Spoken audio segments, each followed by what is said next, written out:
আসসালামু আলাইকুম। আপনারা দেখতে পাচ্ছেন আমি এখন তিতাস নদীর পাড়ে দাঁড়িয়ে আছি।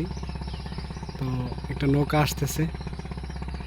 আপনারা আসলে বিশ্বাস করবেন কিনা জানি না, একটা সময় এই তিতাসে নৌকার জন্য আপনার ফেরি নৌকাগুলা যে ছোটো ছোটো নৌকাগুলা, এই নৌকাগুলো চলাচল করতে পারতো না, মানে এরকম ব্যস্ততম এই নদী ছিল এটা। কিন্তু কালের ক্রমে এই নদী এখন একদম মৃতপ্রায় বলা যায়, কারণ চারিদিক দিয়ে বালু দিয়ে ভরাট করে রাস্তাঘাট সব বন্ধ করে ফেলছে, নদীও ভরাট করে ফেলছে।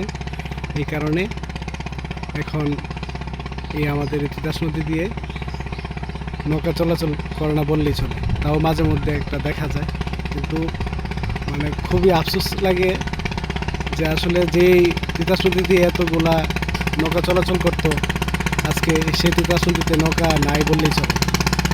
আপনারা দেখতেছেন